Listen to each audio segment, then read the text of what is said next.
दोस्तों, मिस्र की कौम हज़ारों साल पुरानी है और अपनी मम्मीज़, फ़िरौनों और पिरामिड्स की वजह से दुनिया भर में मशहूर है।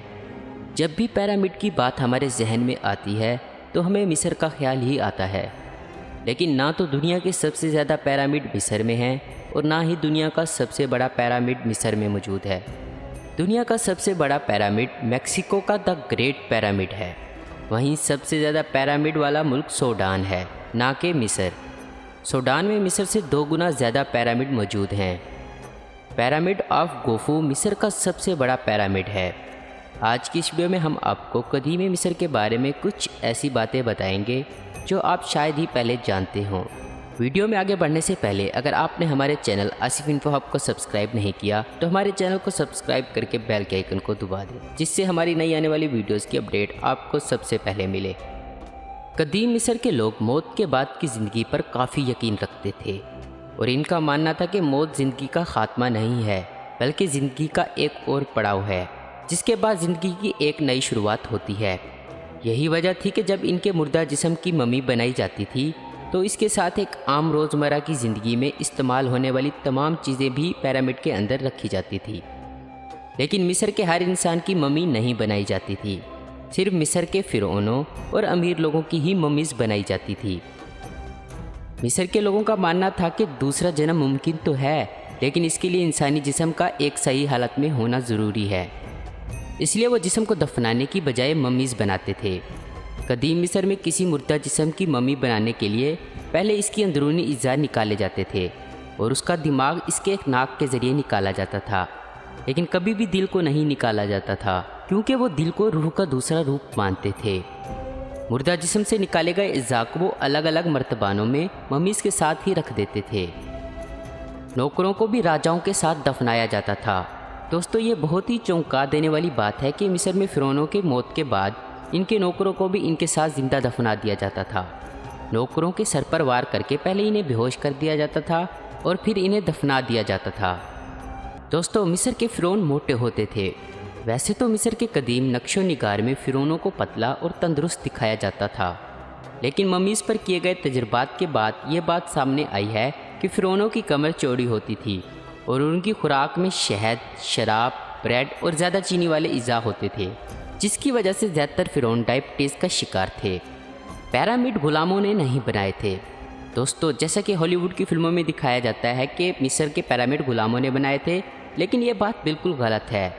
आर्कियोलॉजिस्ट की तरफ से की गई खोज से ये बात सामने आई है कि पिरामिड में काम करने वाले लोग फनकार थे और इन्हें इनके काम का सही मुआवजा भी मिलता था। कदीम मिस्र में 2000 से ज़ायद देवी और देवताओं की पूजा की जाती थी। इनका हर खुदा ज़िंदगी के किसी न किसी हिस्से से जुड़ा होता था, जैसा कि ज़िंदगी देने वाला अलग खुदा होता था और मौत देने वाला अलग। मौत के खुदा को वो एनोबिस कहते थे और अमुंदरा नामी खुदा को वो खुदाओं का खुदा मानते थे। वो भूतों पर भी यकीन रखते थे और उनका मानना था कि देव इंसान से ज़्यादा ताकतवर तो होते हैं, लेकिन खुदा से ज़्यादा ताकतवर नहीं होते।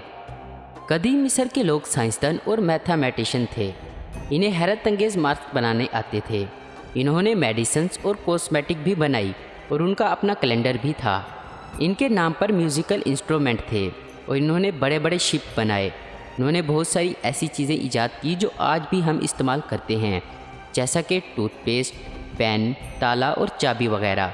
कदीम मिस्र के डॉक्टर जिस्म का एक ही हिस्से का इलाज करते थे। कदीम मिस्र में एक डॉक्टर सिर्फ एक ही बीमारी का स्पेशलिस्ट होता था और इसी बीमारी से मुताल्लिक ही इलाज करता था। इनके पास हर बीमारी के लिए अलग अलग डॉक्टर होता था।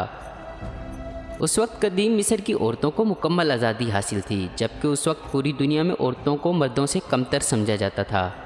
लेकिन मिस्र में इन्हें मर्दों के बराबर हकूक़ दिए गए थे। मिस्र की औरतें ज़मीन खरीद सकती थी, जज बन सकती थी और अपनी वसीयत भी लिख सकती थी। अगर वो घर से बाहर काम करती थी तो उन्हें मर्दों के बराबर मुआवजा मिलता था।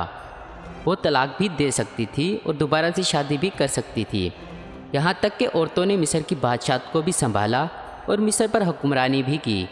सन 400 से 800 एडी के बीच मिस्र के ज़्यादातर लोग ईसाई मज़हब से ताल्लुक़ रखते थे, लेकिन 10वीं सदी में मुसलमानों के हमले के बाद बहुत से लोगों का मज़हब तब्दील हुआ और उन्होंने इस्लाम कबूल कर लिया। इसके बाद मिस्र की काप्टिक ज़बान की जगह अरबी ज़बान ने ले ली।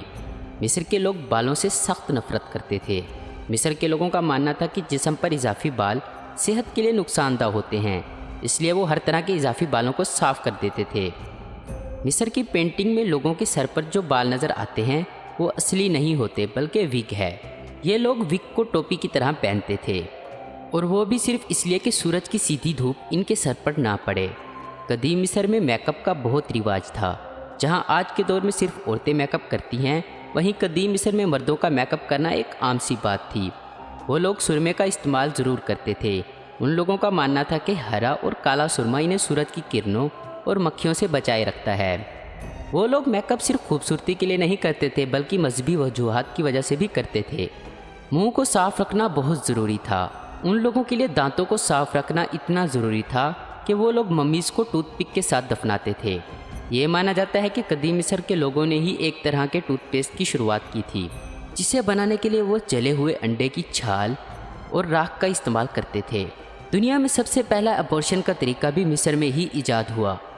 दोस्तों, ये बात बहुत दिलचस्प है कि हामला होने से बचने के लिए कदीम मिस्र के लोग मट्टी, शहद और मगरमच्छ के गोबर का एक मुरक्कब बनाते थे और फिर इस मुरक्कब को औरत की शर्मगाह में डाल दिया जाता था, जिससे औरत हामला नहीं होती थी। इनका मानना था कि मगरमच्छ का गोबर एसिड होता है जो स्पर्म को मार देता है। मिस्र के लोगों को बिल्लियों से काफ़ी लगाव था। कदीम मिस्र के लोग तमाम जानवरों को खुदा का रूप मानते थे, लेकिन सारे जानवरों में बिल्ली को एक अलग मुकाम हासिल था। वो लोग बिल्ली को खुशकिस्मती की अलामत समझते थे। जब भी इनकी पालतू बिल्ली मर जाती थी, वो अपनी आँखों के ऊपर के बाल शेव कर देते थे। वो बिल्लियों की मम्मी बनाते और इन्हें चूहों और एक कटोरी दूध के साथ दफन किया जाता था। कदीम मिस्र के लोग तफरी के लिए अलग अलग बोर्ड गेम खेलते थे। इनमें सबसे मशहूर गेम सेनेट था, जो 2000 सालों तक खेला गया। इस गेम को आजकल की लूडो की तरह खेला जाता है। उम्मीद करता हूँ दोस्तों आपको ये वीडियो पसंद आई होगी। ऐसे इन्फॉर्मेटिव और इंटरेस्टिंग वीडियो देखते रहने के लिए हमारे चैनल आसफी इन्फो हब को जरूर सब्सक्राइब करें। अगर आपको हमारी ये वीडियो पसंद आई है तो इसे लाइक, कमेंट और शेयर करना मत भूलें। Thanks for watching.